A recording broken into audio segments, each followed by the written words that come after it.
¿Cómo están amigos y amigas epicéntricos? En esta oportunidad, en nuestra sección El Perú en el Diván, nos acompaña, representando a la Sociedad Peruana de Psicoanálisis, María del Pilar Aguilar. Con ella vamos a conversar un tema bastante delicado y perturbador. ¿Cómo estás, Pilar? Gracias por estar con nosotros en Epicentro, en El Perú en el Diván. Hola René, gracias por la invitación. Es un Gracias a gusto. ti. Bueno, el tema no es otro que las violaciones. Tremendo, la violencia sexual contra la mujer, las violaciones en general, a partir de este caso notorio de este joven de 25 años, Sebastián Palacín, quien, como muchas otras veces, eh, ha normalizado con su testimonio una eventual violación, que es en investigación, ¿no? Y también por estos casos recientes de violaciones a niñas, a una niña concretamente de 3 años en el caso de José Antonio Enríquez García en Chiclayo, el monstruo de Chiclayo. Al margen de estos casos concretos de coyuntura, este problema es un problema que siempre está presente entre nosotros. Vamos a tratar de entenderlo un poco más, María del Pilar. Gracias. Y empiezo preguntándote que es una realidad, ¿no es cierto?, que esté presente entre nosotros lamentablemente. Sí, René, tú hablas de normalización, ¿no? Y, y yo diría que hay un péndulo, ¿no? Hemos pasado de la naturalización, digamos, que además viene de lejos. Tenemos que tener en cuenta la historia, ¿no? Una historia en la que las mujeres éramos, digamos, propiedad de los hombres, ¿no? Una cultura en la que los hombres podían disponer hasta de la vida de las mujeres, que todavía sigue ocurriendo en las sociedades donde rige la cultura del honor, ¿no? Entonces, eh, esto viene de antiguo, ¿no? Y claro, hablando de una sociedad tan compleja y tan fragmentada como la nuestra, también tenemos que entender que, como dice Williams, hay una serie de elementos del proceso cultural, ¿no? Él habla de hegemónico, emergente y residual, ¿no? Entonces, muchas de estas cosas tienen que ver con estos residuos, ¿no? De una cultura que no ha terminado, de un patriarcado que no ha terminado de cambiar, digamos, ¿no? Que está ahí dando coletazos, además, está herido el patriarcado, ¿no? Pero se resiste con violencia, ¿no? Y lo que dicen los estudiosos es que eh, esta resistencia tiene que ver se ha perdido el poder, entonces es un poder más vulnerable, es un poder más aferrado a no perderse y por lo tanto más agresivo, ¿no? Entonces, Ujú. pero yo decía, hablaba del péndulo porque hemos pasado de una cosa que normal, natural, a una patologización, a una monstrualización. Yo me niego rotundamente a hablar de monstruos, ¿no? Ni siquiera en los casos más terribles, ¿no? Porque creo que eso digamos, nos tranquiliza, digamos, es una Un paliativo, ¿no? Un paliativo, pero yo placebo. diría una trampa también, ¿no? Nos hace creer que no tenemos ninguna responsabilidad, René, y yo creo que esto no es, o sea, por supuesto que hay responsabilidades individuales y por supuesto que hay que sancionar a estas individualidades, pero estoy convencida de que aquí hay una responsabilidad social, cultural, en la que todos tenemos algo, digamos, algo que decir, algo que hacer, ¿Qué te ¿no? parece si empezamos por los casos de adultos, ¿no? Después vamos a lo más doloroso, que son las violaciones a menores de edad.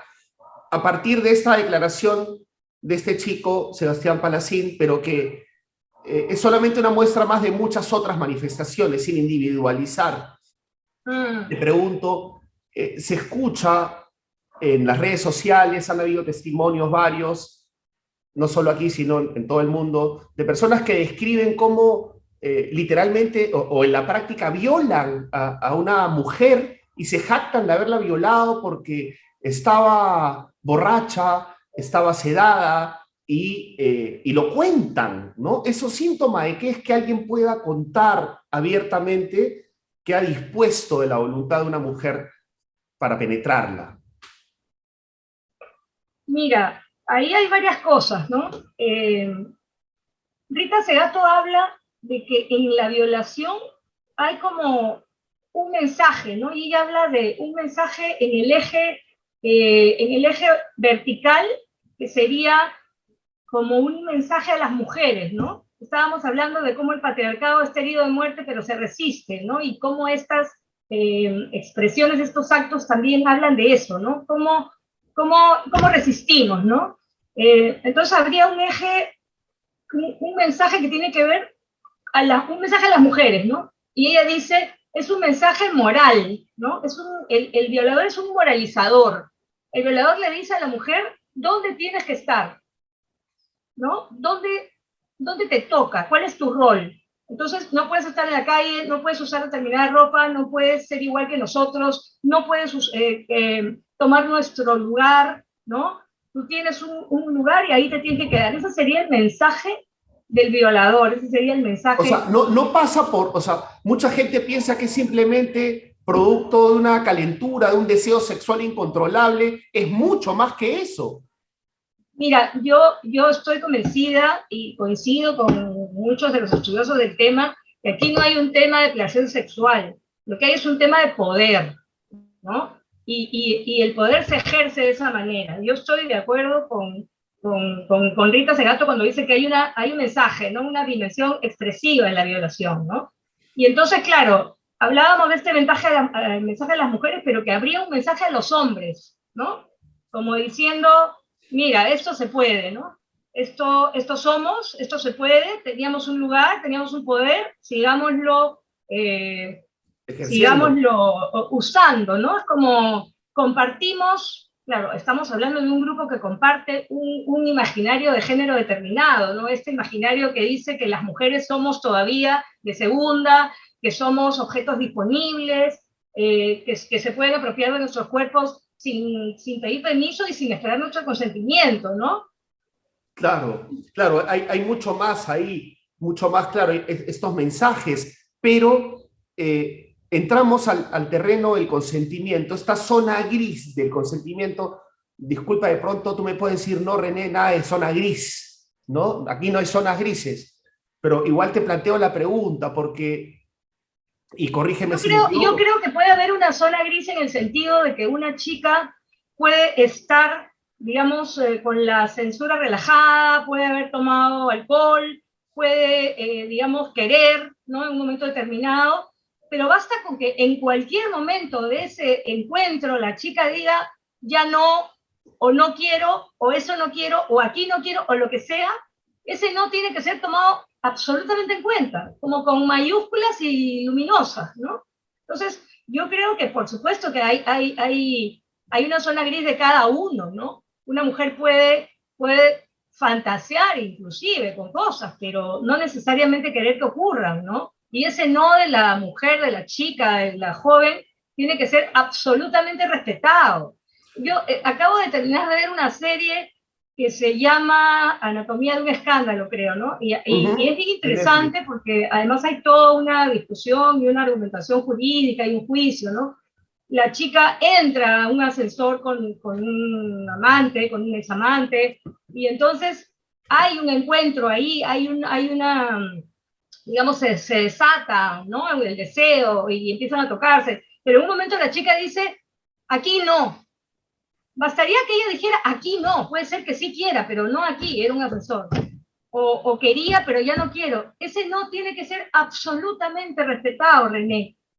Claro, es sagrado. Es lo mismo que, digamos, hay dos ejemplos extremos que recuerdo, ¿no? Por ejemplo, si tú estás con tu esposa, tu esposo, digamos, en el caso de los hombres, estamos con nuestras esposas y nuestras esposas nos dicen no. O sea, uno podría potencialmente violar a su esposa. Pero por supuesto, hace un tiempo que la violación en el matrimonio es un delito. No hace tanto, René. Y ahí también quiero hacer énfasis en que las mentalidades no cambian al mismo tiempo que cambian las leyes, ¿no? Ujú, Y entonces claro. yo creo que eso sigue ocurriendo a pesar de que hay una ley que lo prohíbe, ¿no? Porque, a ver, vamos a ver cuántas esposas van a denunciar a los maridos cuando ellas dicen que no y el marido avanza ¿no? Y toma, digamos, Su toma propiedad, toma su posesión propiedad del cuerpo de la como mujer. uno de sus bienes, ¿no? Entonces, claro, Dispone. por eso decía, mira, además creo que es importantísimo tener en cuenta que en una sociedad tan compleja y tan fragmentada como la nuestra, eso, ¿no? Hay grupos en los que eso todavía funciona como norma, como verdad, como cosa, no será legal, pero sigue siendo legítimo, ¿no? A Hay tal otros punto, sectores, permíteme ¿no? María del Pilar, a tal punto que la esposa violada puede, digamos, puede resignarse y no denunciar y entender que es parte de su rol, Así es, así ¿no? es. Eso todavía está muy vivo en las mentalidades, de todas maneras, ¿no? En este imaginario de género que está muy vivo en determinados sectores, ¿no? Han cambiado mucho las cosas, pero no nos olvidemos que han cambiado en algunos sectores y en otros no. Pero tampoco nos olvidemos que esos elementos, las mujeres no deberíamos estar tranquilas y seguras de que ya ha cambiado las cosas, porque siempre, como dice este sociólogo inglés, estos elementos van moviéndose, ¿no? Entonces, lo que ahora es un derecho inalienable de las mujeres podría cambiar. ¿Qué pasaría si llegara López Aliaga y sus secuaces al Congreso? ¿O qué hubiera pasado si Bueno, Cerrón mismo, el problema de esta elección era que las dos alternativas no eran muy pro este tipo de derechos, este tipo de propuestas legislativas, este tipo de contemplaciones, ese tipo de legislación, ¿no? Ojo, mira tú lo de la educación sexual integral, ¿no?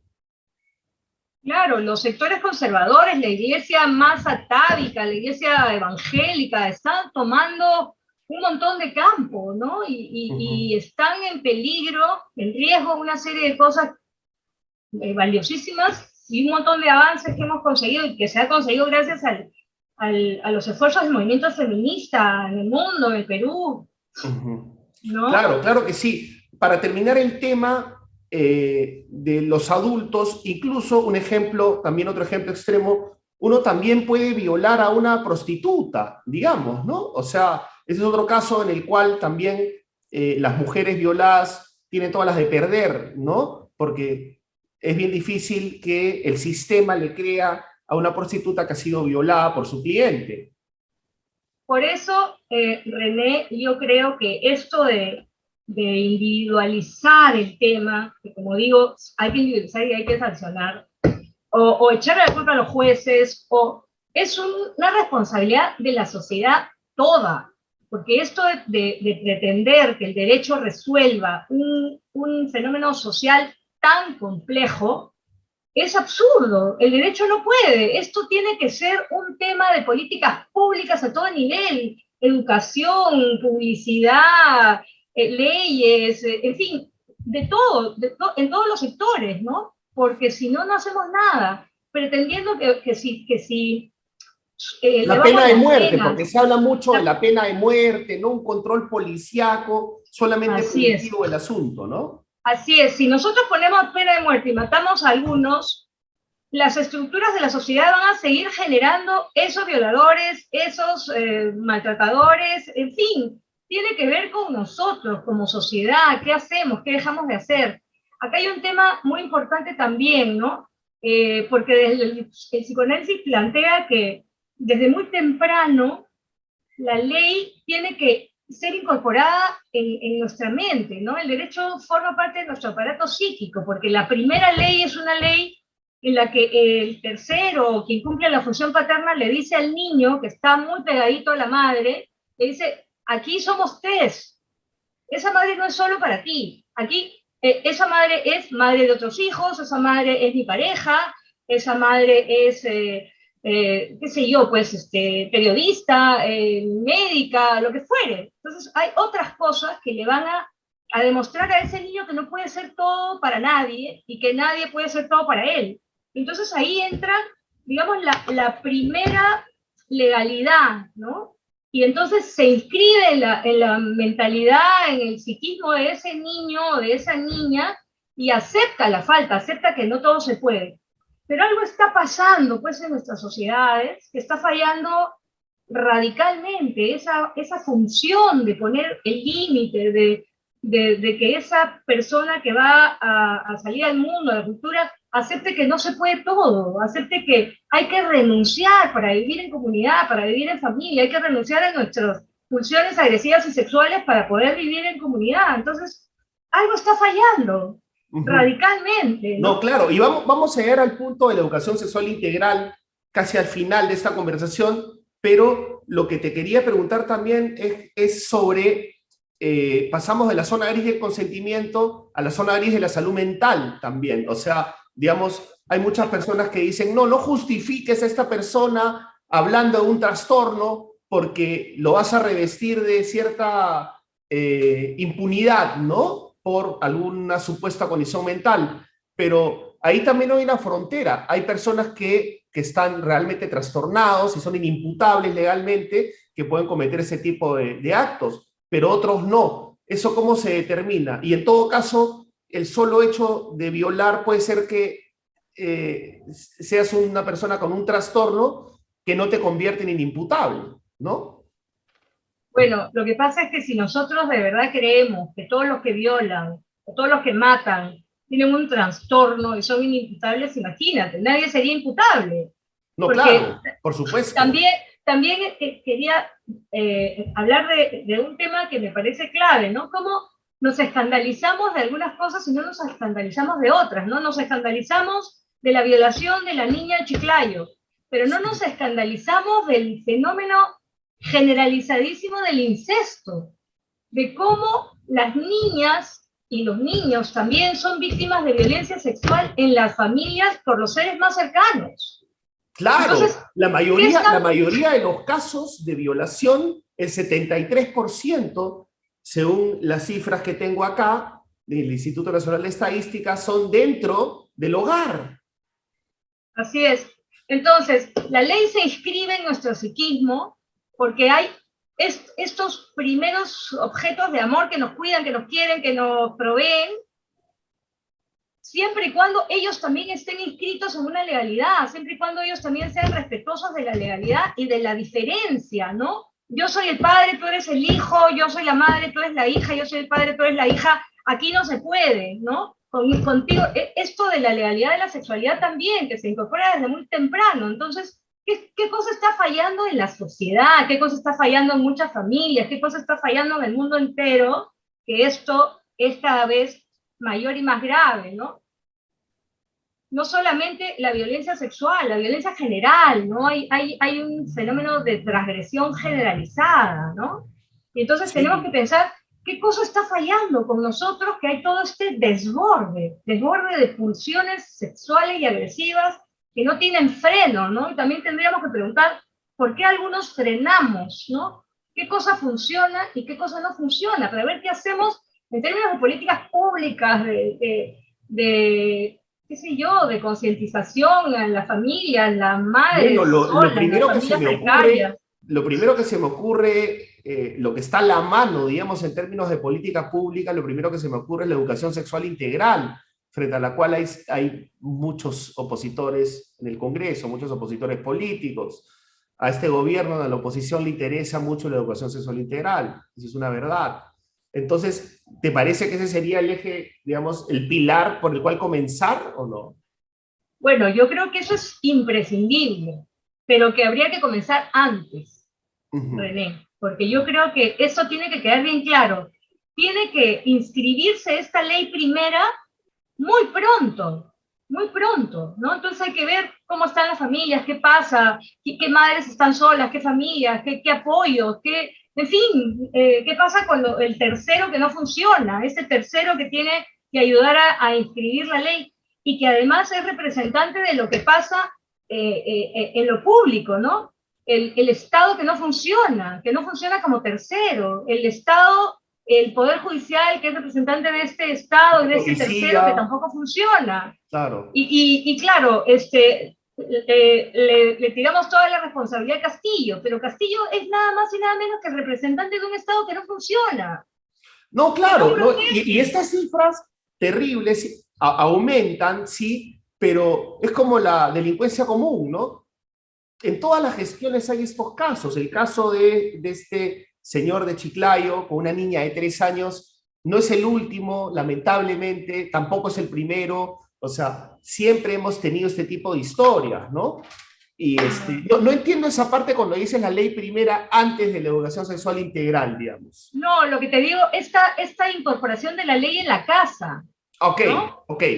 Desde el día uno, ese niño, esa niña va a aprender que hay una legalidad, que no se puede todo, que hay que renunciar Claro, a pero determinadas el cosas. problema es que, como yo veo las cosas, es que la educación sexual integral son unos conocimientos que te van a brindar en el colegio, tomando en cuenta que de pronto en la casa es lo más probable, si promediamos la población de nuestro país, lo más probable es que en tu casa no vayas a recibir ningún tipo de orientación, justamente para suplir lo que en tu casa no se te está dando. Por eso hay quienes decimos a veces, irónicamente, que la educación sexual integral debería ser primero a los padres y después a los hijos.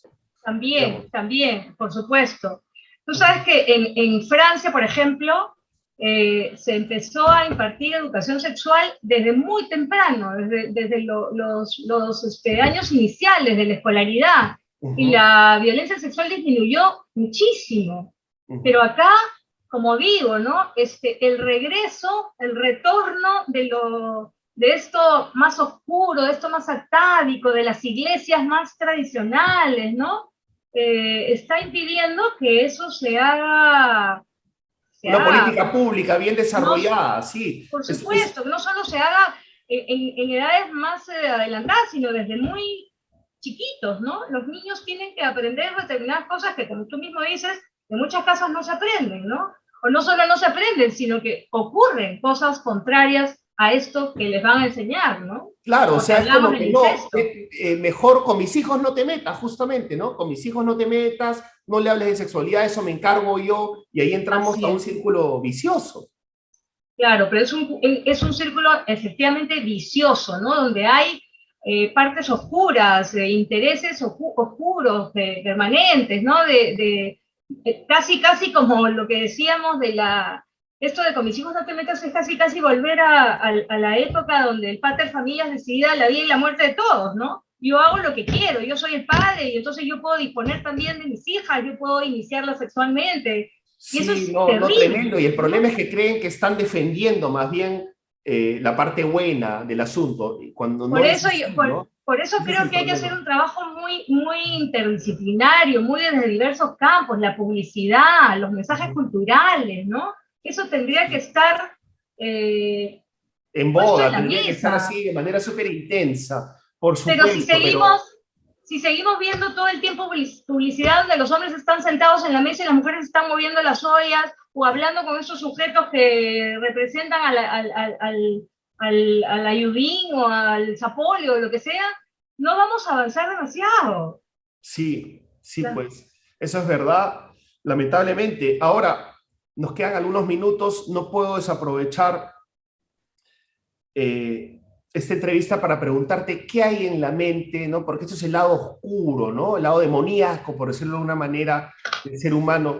¿Qué hay en la mente de una persona de 40 y pico años o de un abuelo o de un padrastro para violar una niña de 3 años? O sea, ¿qué factores se juntan ahí? Ahí también hay este tema patriarcal o estamos hablando de algo que tiene otras aristas. ¿Qué pasa ahí? Mira, yo la verdad es que creo que habría que analizar caso por caso.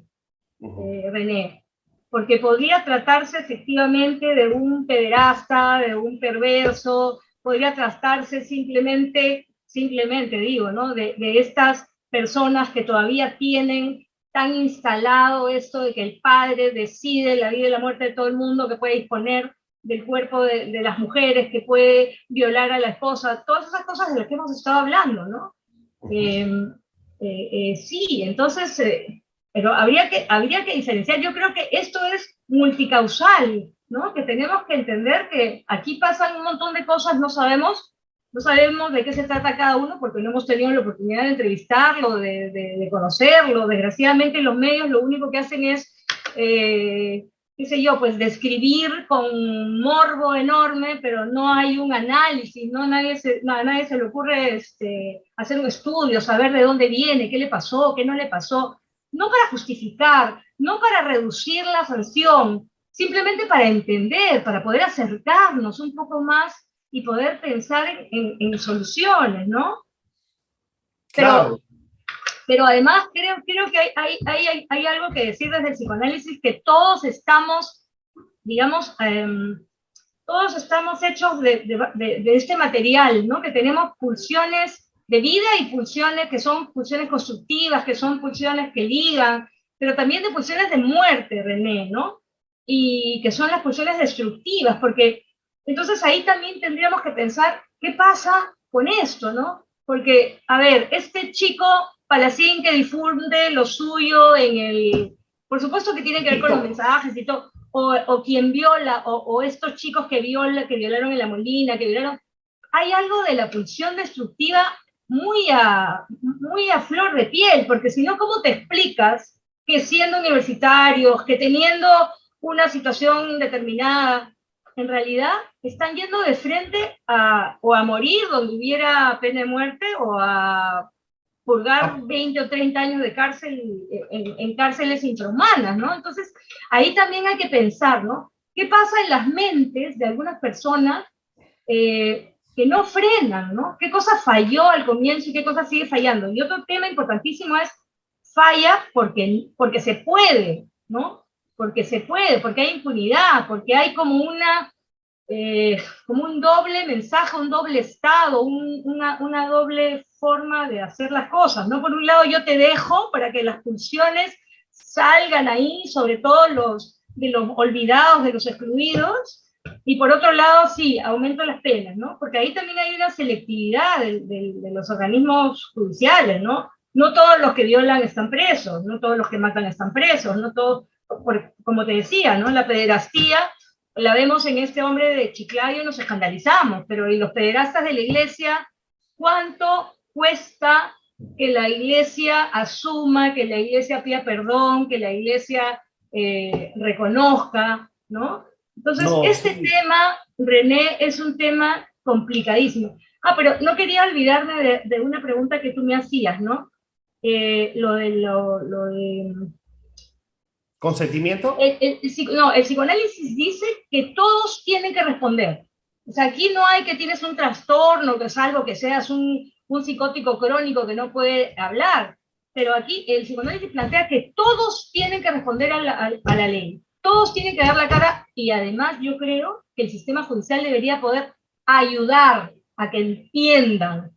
Porque no todo el mundo entiende lo que hace cuando comete un delito. Porque como decía, la pulsión de muerte no se deja asustar por las penas altas. La pulsión de muerte, cuando está a flor de piel, no retrocede frente a las penas, Porque claro, sino porque siempre escuchamos que maten unos cuantos violadores para que vean cómo van a pensarlo dos veces otros potenciales violadores. Y eso es un mito, ¿no? así es un mito. Pero además yo creo que hablando de pulsión de vida y pulsión de muerte, tenemos que pensar qué alimenta la pulsión de vida y qué alimenta la pulsión de muerte en nuestras sociedades, ¿no? Porque, ¿por qué en otras sociedades donde hay un estado de bienestar, donde hay, digamos,